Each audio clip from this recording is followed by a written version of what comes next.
Hi, this is Phil Turner from Timeform. It's that time of year again, the Grand National at Aintree, and we're going to try and go through and put you in the way of the ones to avoid and the ones to back, hopefully, in the big race itself. It's a cracking renewal, and there'll be sort of record number of runners from Gordon Elliott. He'll be making history regardless if he trains the winner or not, because he saddles 13 in the race.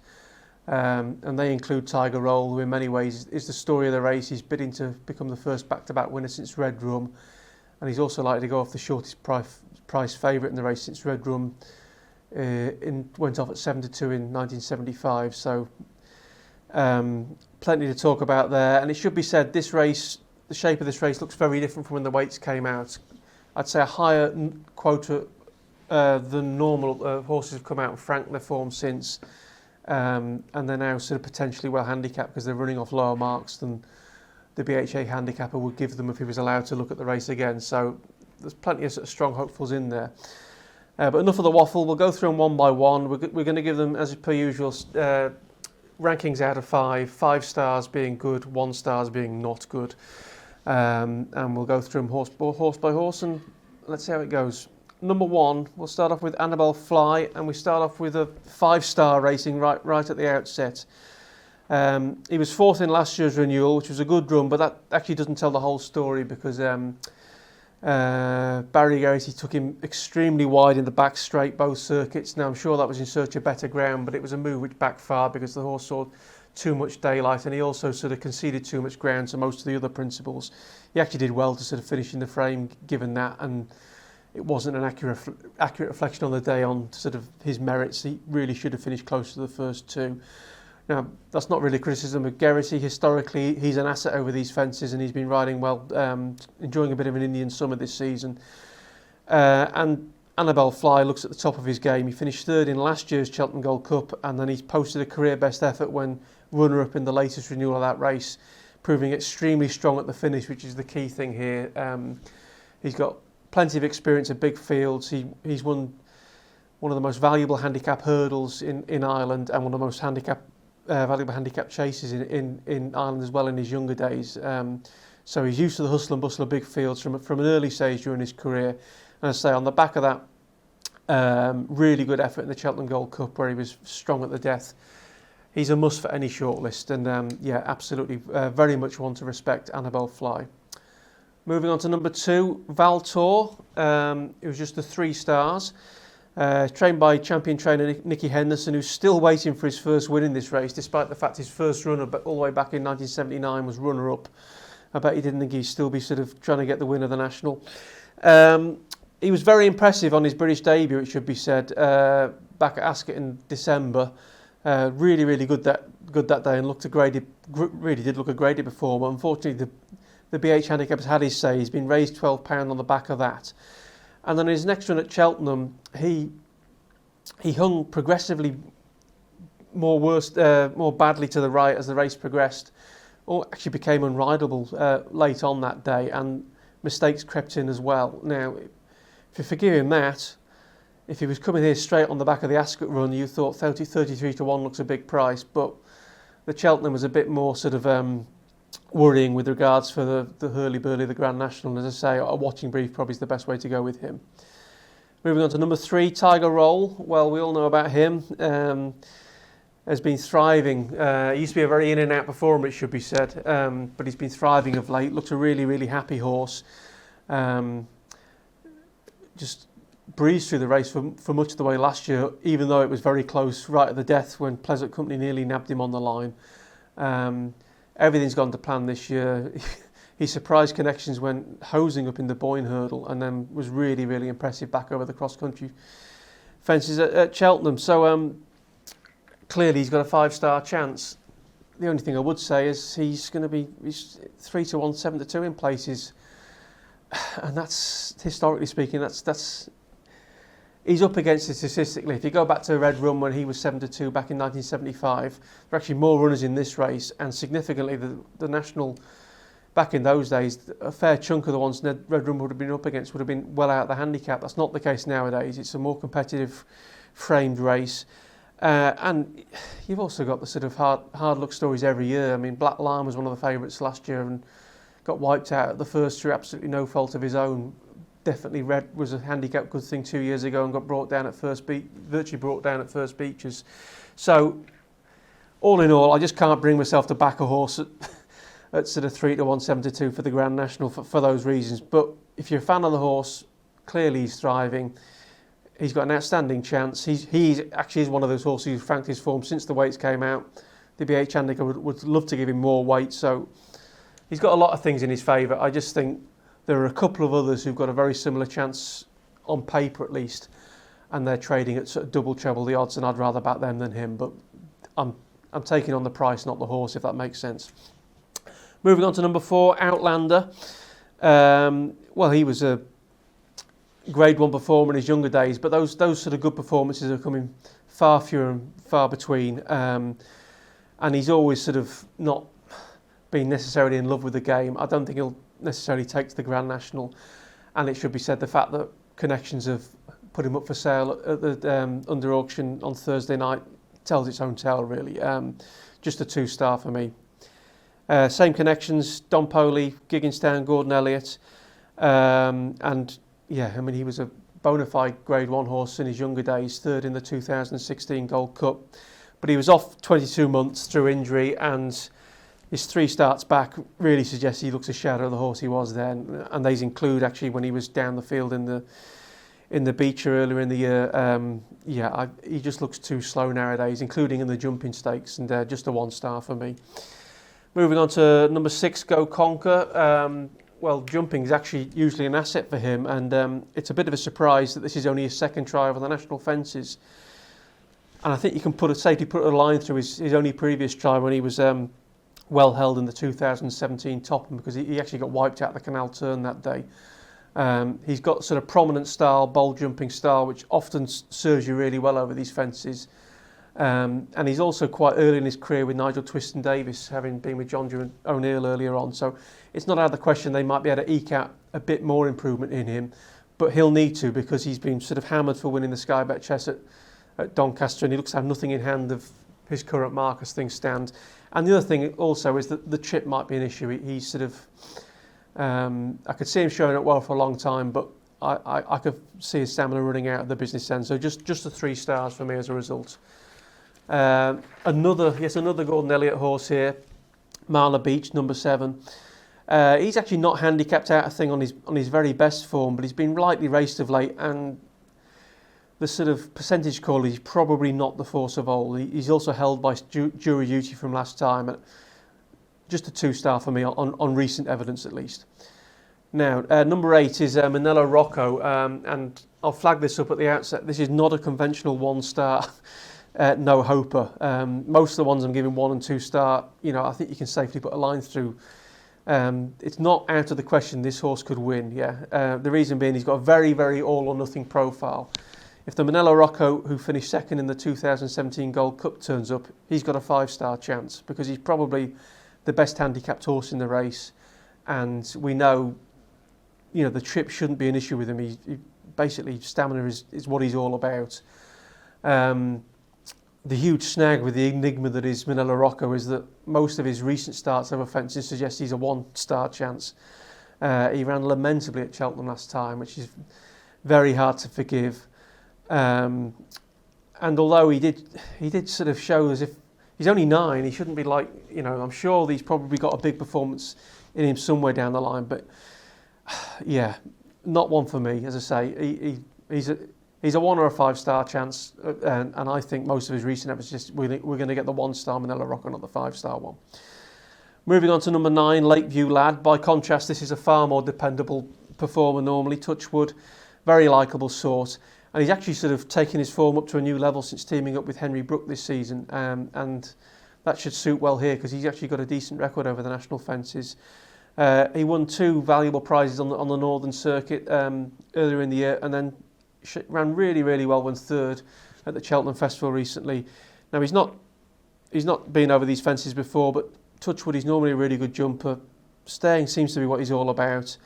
And of the home train contingent, he's probably the one I'd be with. 4 stars for Lakeview Lad, very much respected. Moving on to number 10, Pleasant Company. He very, very nearly landed the big prize last year. He finished second to Tiger Roll, nearly nabbed him on the line, having sort of cut a fine sight for much of the way out in front on the second circuit over these fences. He finished ninth in 2017, jumped round okay for most of the way then. He's £7 higher from last year, and all in all, I just think that was probably his best chance of winning it. I wouldn't read too much into the fact that his 2 comeback runs haven't been all that inspiring, because it's all about getting him here today, but I kind of think his best chance of winning it is gone, and there are probably more interesting runners within his own yard, actually. So just the 3 stars for me this time around. Number 11 is Bally Optic. Now, he fell at the 11th in the Beecher, which is earlier in the season, which is hardly ideal, and things haven't really gone to plan since this season. He ran too badly to be true at Haydock last time, which is a kind of a hard thing to ignore. It should be said before that he was a very talented staying hurdler in his younger days, and he had a pretty decent sort of staying novice season last campaign, which was rounded off when he was beaten a whisker by Joe Farrell in the Scottish National. So he's probably got a long distance prize in him, but as I say, the run at Haydock last time is just too off-putting for me. So just the 3 stars for this. We now move on to number 12, yet another Gordon Elliott Gigginstown horse, Dunikos. And it should be said, the fact that Jack Kennedy's been jocked up on him would suggest he's probably, I'd say, second or third in the Elliott pecking order, but behind Tiger Roll. So I'd take some encouragement from that. He was kept in pretty good company for much of his novice campaign last season. He lost his way a bit for a while, but he did bounce back to form and win the Grand National Trial at Punchestown in February. You could definitely give him a chance with that. As I say, the fact he's been a bit mixed, I'd be no stronger than a 3 star for that reason, because I think it's sort of, although that last run was good, a few of his other runs suggest it might be sort of a bit more of a middling effort from him. Moving on to number 13, Vinden. And this is one definitely give a chance to. 5 star with us here. Another Willie Mullins. And he sort of fits the profile of horses like Don't Push It or Rule the World, who were sort of Grade 1 performers in the younger days, and then for one reason or other, things haven't gone to plan, either missed times through injury, which is definitely the case with this fella. And they sort of come in between. They're not absolutely top class, but they're very, very talented performers. Now, he missed several years through injury, but he made up for lost time last season. He won 5 times in his novice season, notably the National Hunt Chase at Cheltenham, and the form of that race has worked out superbly. The 3rd and 4th, Sizing Tennessee and Impulsive Start, have both come out and won valuable staying handicap chases this winter. And he franked the form himself. He came out and won the Bobby Joe Chase in Ireland, beating Alpha Dos Obo. That happened after the weights had come out, and he looks just about the best handicapped horse on current form, at least in the race this time around. Now, the fact he's not raced over the fences, clearly that's a bit of an unknown quantity, but in terms of sort of having a bit of sort of pace to hold a position, tactical speed, if you like, and then the stamina, the blend of that, he proved at Cheltenham to win the National Hunt Chase. He's got a better chance than most of sort of lasting out the trip. And yeah, if it was a 4.5 mile race over conventional fences, he's probably the one I want to go with. And he's a double figure price still. I think that represents decent value. So absolutely one to consider, Vinden. Number 14, one for Arthur. Well, the fences you wouldn't think would be an issue with him, because he was 5th in the Beecher in 2016, and then later that season won the National itself, of course. Things clearly haven't gone to plan with him since then. Missed last season through injury, and he's unseated bizarrely on both comeback runs this year. It should be said, the run at Haydock last time suggested he wasn't totally out of contention when he went, and that suggests that a lot of that ability which saw him win the race is probably still intact, but it's just a bit too much of an unknown quantity for me. And the other thing is, although I know he won it when he was using hold-up tactics, I think more often than not they're not really the way to go in the Grand National. You can meet lots of trouble on the way round, and particularly if a fence has to be omitted. I mean, like last year's renewal, Beech's second time round had to be omitted because of an injured jockey, and you can just get shuffled too far back. So for that reason, I'm no stronger than a 3 star for him this time around.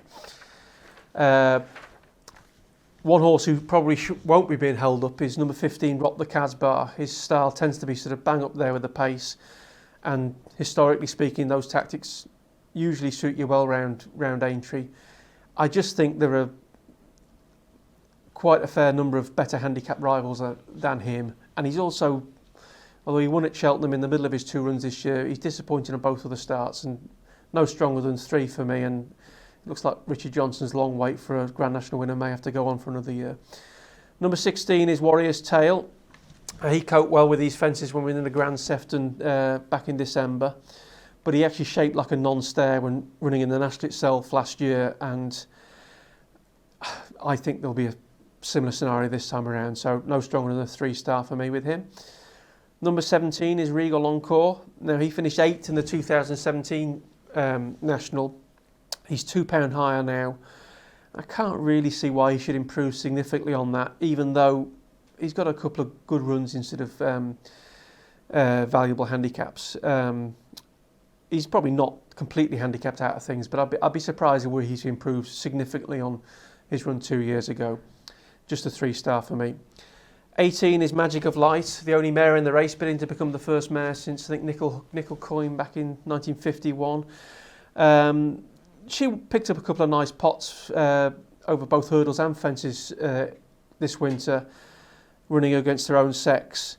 But she looks far too high in the weights for me now, and I'd be no stronger than a 3-star for her. And also there'd be a doubt with the trip as well. She's completely unproven over this sort of marathon distance, so just a 3 for me. Trip concerns is the main issue with number 19, Atois Phil, who was... He sort of sparked back to life back over hurdles in his last 2 starts, and his run at Cheltenham in the Pertemps final was quite encouraging, and you could say he's actually potentially well handicapped on some of his graded form of offences from the last couple of seasons. But as I say, the trip is a big unknown quantity, and you've got to find reasons to sort of not back some of these horses, and that would be the one for me with him, and just a 2-star for me as a result. By contrast, yet another Gordon Elliott horse, Jury Duty. I think you can make a bit more of a case for, and he's a 4-star with us. Don't be blinded by the fact he won the American Grand National in October, but that's a bit of a misleading title because that's just it's a 21 furlong hurdle race, really, so it bears little relation to the Grand National itself. What's more telling regards his chance at Aintree is he was impressive when winning at Down Royal just recently, after the weights had come out, beat stable companion Marla Beech. And, there's plenty about him which suggest a BHA marker 151 is quite lenient for a horse who was mixing it in Grade 1 novices last autumn. So he's probably competitively handicapped. The trip actually would be a bit more of a doubt with him. He seemed to sort of fail to stay in the National Hunt Chase last season. It was quite testing conditions that day. I'd be prepared to give him another try over a long distance, but that would be the slight nagging doubt with him. But I think he's overpriced as things stand, Jury Duty. Yet another Elliott horse next, number 21, Noble Endeavour. He's just 3 stars. If this race was a couple of years ago, he'd be 4 or 5 stars because he's definitely well handicapped on the best of his form, and he's got a fine record in big field staying handicap chases as well, so that should be mentioned. He finished 9th in the Beecher Chase on his comeback run earlier in the year, and then his run at Cheltenham last time was it was a bit similar. There's probably a fair amount of his old ability still there, but quite how much it is, it's difficult to determine. So, and again, from the jockey sort of bookings, I suggest he's only midway through the Elliott sort of pecking order as well. So just a 3 stars result, but he could be a dangerous floater. Just need to flag that up. Number 22 is Monbeg Notorious. And yeah, he actually did look a promising stayer this time last year as a novice, and things haven't gone to plan since for one reason or another, and it looks like temperament might have crept in. Should he revive, he's probably a big price, but I go no stronger than a 3 star, given the fact he seems to have lost his way a little bit, and I think there are more interesting horses in his own stable, let alone elsewhere in the field. Number 23 is Ramsey Today of David Pipes, and I think this is a more interesting outsider actually, and to be honest, normally with these horses you're trying to find reason not to back them, and I can't really find a reason not to here. other than the fact that you can't back everything. He hasn't made my final shortlist, but he came very close to, and he probably is overpriced. For a start, of the 44 horses we're going to talk about here, he's the only one who's still got a P. We still think there's improvement there, so that's something to flag up. And the other thing is that the David Pipe stable's been quiet for much of the season, but it's going very well at the minute. And the fact that Ramsey Today was running well even when it was quiet reflects very well on him. He was runner-up in the Welsh National to Elegant Escape, and then he was runner-up again in the Grand National Trial at Haydock last time, where he arguably made his move a shade too soon. I still think he's competitively handicapped. I wouldn't read too much into the fact that David Noonan's riding him instead of Tom Scudamore, the stable jockey. It seems to be that's been the way all season, and perhaps the owner's just chosen him to sort of retain the partnership. He's probably overpriced. As I say, the unknown quantity is slightly the trip, and I can't back them all. And he's respected, but hasn't quite made the final shortlist. 4 stars though, Ramsey Today. Number 24 is Tifa 2. Just the 2 stars for me, which could be on the low side for a horse who was a dual Grade 1 winner in his younger days, and he's down to a BHA mark of 149, which obviously could be very lenient, but all recent evidence suggests he's not the force of old. And he was very, very disappointing at Taunton 2 starts ago, where he shaped as if there may be sort of a physical issue. So that'll be enough for me to give him a swerve here, just the 2 stars. Number 25 is Maldini.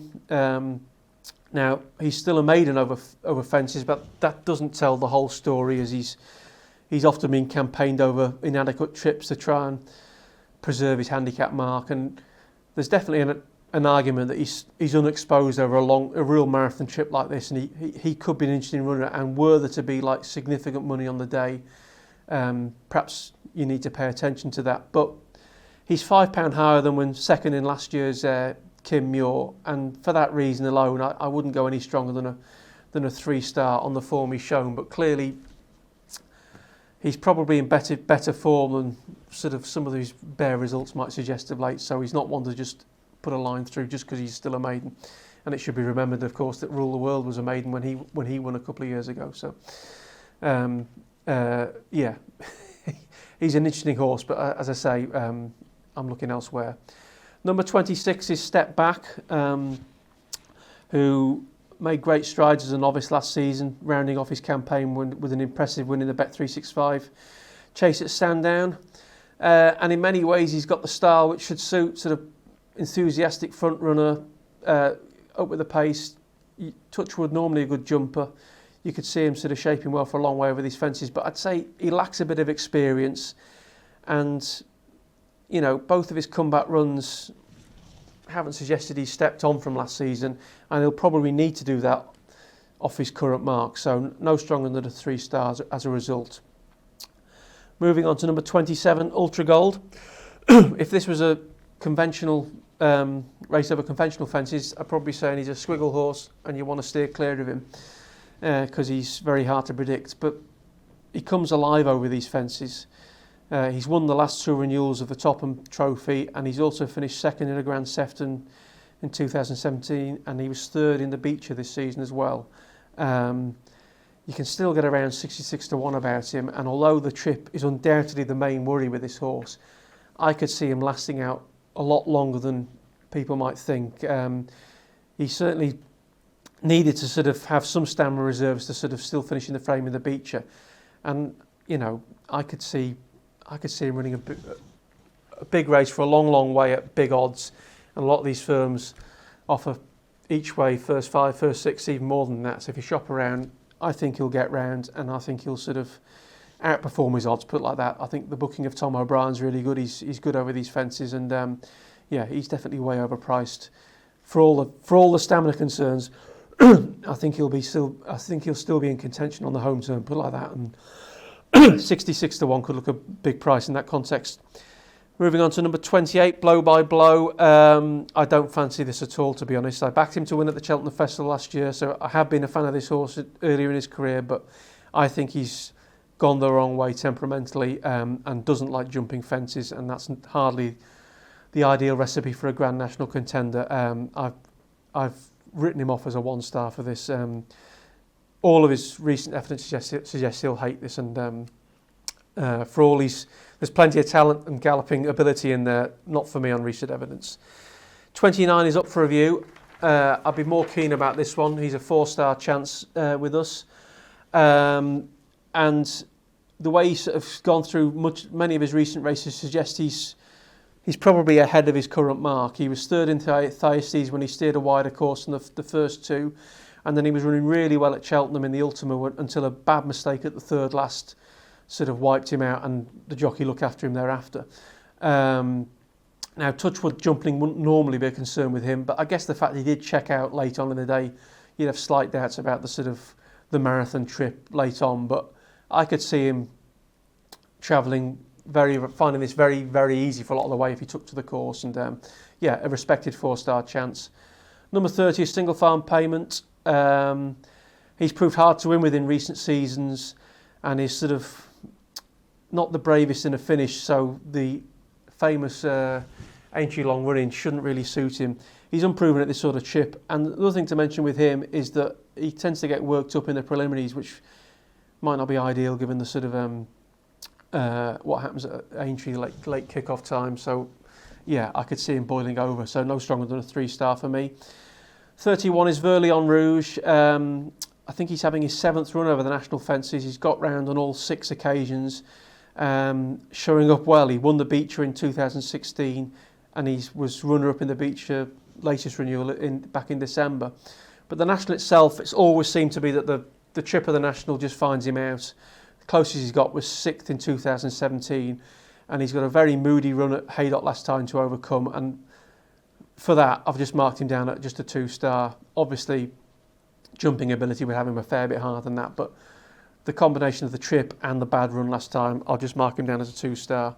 32 is Val Salido, the mount of Rachel Blackmore, who's obviously been a real star the last couple of seasons, and is an asset in the saddle. But and this horse actually was still bang there in contention on the home turn in last year's race, and the fact he's on a £12 lower mark this time around may tempt a few to sort of in a bit ridiculous price. But he was a very good horse in his younger days, but he's just failed to see his race out for a long time now, including in the Grand National itself. And despite the fact theoretically he's very well handicapped, I think he'll check out again, and I can't have him. Just a 1-star for me, Val Salido. 33 is Vintage Clouds, much more respected. He's a 4-star ranking with us. He's got a fine record in these long distance chases, including an excellent second in the Ultimate at Cheltenham last time when he was bang up with a pace, and similar tactics could see him sort of holding his own for a long way. The only snag would be he used to have jumping issues earlier in his career, and that might sort of rear its head again over his first try over these fences, but he's got a lot of the attributes you'd like for it. He stays all day, and he's probably ridden handily. So a 4-star Vintage Clouds. Number 34 is General Principle. Won the Irish National last season. He's reunited with JJ Slevin, who was on board that day, so that seemed a natural fit in amongst all the Elliott horses. He was also 5th in the 2017 Irish National, so stamina shouldn't be an issue. Been a bit sort of mixed since then, and he's probably just in the handicapper's grip. He was also let down by his jumping at Cheltenham last time, so no stronger than a 3 for those reasons. Number 35 is Live, Love, Laugh of Willie Mullins.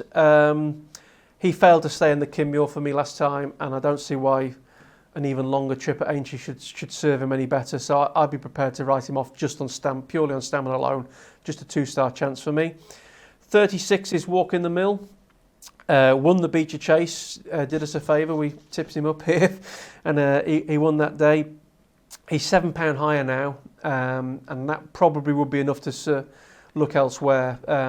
Even though his preparation's gone well, he's been ticking over, reverted to hurdles since then, shaped okay, and I like the jockey, I like his jumping style. I just think there are probably a few better handicapped horses than him this time around, even though he could give you a run for your money. 37 is Folsom Blue, very unlucky 4th in the last season's Irish National, and were the mud to come up, he'll certainly be one of the strongest stayers. I just think even if the mud comes up, I could just see him getting too far behind. Certainly his last 2 starts over hurdles and in the Midlands National, he got too far behind before staying on at the death, and I don't see that working round Aintree, and just a 3-star chance as a result. Captain Redbeard, number 38. He's a likeable sort. He's just another that probably are. He's probably no better than averagely handicapped on recent form, and he's a 3-star chance. And he also unseated at the 7th on his one in last year's Grand National, which is hardly ideal. By contrast, 39, Bless the Wings, finished 3rd in last year's Grand National. And the booking of Robbie Dunn's hardly a negative. He's picked up a nice spare ride here. He's got an excellent record in these long distance races, including over the national fences. The snag is he's a 14-year-old now. It was a remarkable effort to finish 3rd in last year's race, but I can't. He's going to struggle to repeat that, let alone improve upon it. And he's got a bad run at Cheltenham last time to sort of overcome. So I'll be no stronger than a 3-star with him. Number 40 is Joe Farrell, who's just crept in. The last one, and he was clearly they've been preserving his mark because he wasn't out this season until March, and then he shaped very encouragingly his most recent run when runner-up at Newbury. He won the Scottish National at the back end of last season, and he's got a lot of the attributes you'd like to find in a sort of national contender. He's a respected 4-star chance. He's definitely sort of on the up, and I can see the case for him definitely. The Stat Stable's been on a reduced string size, has been going pretty well this season, and yeah, I can see the case for him. I just think there are a couple of others I'd rather back instead of him. We'll just mention the reserves. I'd be surprised if any of those 40 come out. There are 4 reserves. We're recording this Thursday lunchtime. The final field will be confirmed Friday morning. If you just check on the Timeform website or our Twitter or Facebook feeds, we'll update any non-runners there. The 4 reserves, 41 is just a par. I think we can put a line through him. He's been well held on all 3 completed starts over these fences. He's formerly with Paul Nicholls. I can't see why at the age of 12 he's going to revive, and just a 1-star for me. I'd be a bit more encouraging about the young master, 42. Certainly he's probably not handicapped out of things on some bits of form, but his Aintree record, unlike his likely jockey Sam Whaley-Cohen, his Aintree record is not good. He's fallen twice from 3 starts over these fences, including in the National two years ago, and that's clearly a concern. By far the most interesting of the reserves is actually 43, Isle of Hope and Dreams, a Willie Mullins horse, who was 2nd in the Irish National last season. He's got plenty of good form in these long distance races, including a runner-up in the Leinster National last time. I'd give him a 3-star chance. He'd be the most interesting of the reserves, but I say it's unlikely he'll get in. And just finally, 44, Exitas, likeable veteran, but even on his best form, I think he'd struggle, and his most recent efforts suggest he'll find this too competitive. Just a 2-star for me. So we've gone through all 44. How are we going to sort of shake it down? Well, as I say, there's some outstanding contenders from Irish yards. Ireland dominated this. I think they had the first 5 home in last year's renewal, and it wouldn't be surprised if something similar happens this time around. So I'm going, my idea of the winner, we've got 3 with 5-star chances, and I'm kind of going for the biggest price of that trio, and that's Anabelle Fly. He's my idea of the winner. He's around, you can still get around 14 to 1 as we speak now, and I think that's a really good price for a horse who's got a lot of the right attributes for this type of race. And from a value viewpoint, he's my idea of the winner. I go for 2nd, I go for Vinden because I think he's the best handicapped. And as I said earlier, fits the profile of a lot of recent winners. 3rd, can't really ignore Tiger Roll. I think he'll be in the mix somewhere, but I just can't bring myself to back a horse at 3 to 1 or 7 to 2 for the Grand National. And for 4th, I'll go for Lakeview Lad, who's the one of the home train contingent I like the most, and I think he's got a lot of. I could see him running really, really well. Now they're all 4 of those are somewhere near the head of the betting. If you're looking for, I know people like to sort of go for a few more outsiders. The most interesting outsiders for me would be Ultra Gold and Jury Duty, and if you shop around, some firms obviously offer extended places, don't they? Sort of first 5, first 6, and even better than that. So, but I wouldn't be, for regards to winners, I think the ones towards the head of the